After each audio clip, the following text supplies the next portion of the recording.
मानव संसाधन विकास मंत्रालय का नाम बदलकर अब शिक्षा मंत्रालय कर दिया गया है। ये फैसला बुधवार को हुई मोदी सरकार की कैबिनेट बैठक में लिया गया। इसी के साथ ही कैबिनेट ने नई शिक्षा नीति को भी मंजूरी दे दी है। इसके बारे में विस्तृत जानकारी सरकार की ओर से शाम 4 बजे होने वाली कैबिनेट ब्रीफिंग में दी जाएगी। गौरतलब है कि मानव संसाधन विकास मंत्रालय ने प्रस्ताव दिया था कि उनका मौजूदा नाम बदलकर शिक्षा मंत्रालय कर दिया जाए। केंद्रीय कैबिनेट ने नई शिक्षा नीति 2019 को हरी झंडी दे दी। यह 1986 की शिक्षा नीति की जगह लेगा।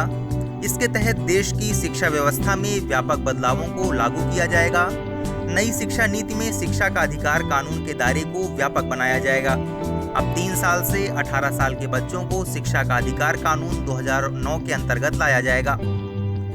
राष्ट्रीय शिक्षा नीति 2019 को भारतीय लोगों, उनकी परंपराओं, संस्कृतियों और भाषाओं की विविधता को ध्यान में रखते हुए तेजी से बदलते समाज की जरूरतों के आधार पर तैयार किया गया है। इस नीति की सबसे बड़ी विशेषता यह है कि यह स्कूली शिक्षा, उच्च शिक्षा के साथ ही कृषि शिक्षा, कानूनी शिक्षा, चिकित्सा शिक्षा और तकनीकी शिक्षा जैसी व्यावसायिक शिक्षाओं को इसके दायरे में लाया गया है।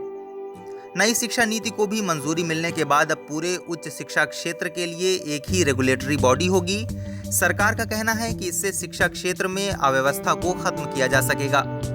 बता दें कि राष्ट्रीय शिक्षा नीति का निर्माण 1986 में हुआ था और 1992 में इसमें कुछ बदलाव भी किए गए थे, लेकिन पिछले 3 दशकों में इसमें कोई भी बड़ा बदलाव नहीं किया गया।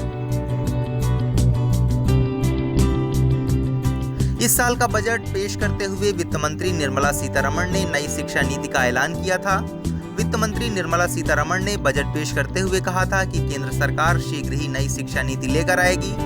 उन्होंने कहा था कि अगले वित्त वर्ष में शिक्षा के लिए 99,300 करोड़ रुपए और कौशल विकास के लिए 3,000 करोड़ रुपए आवंटित हुए हैं। शिक्षा मंत्रालय ने उच्च शिक्षा के लिए एक ही regulatory body, national higher education regulatory authority या higher education commission of India तय किया है।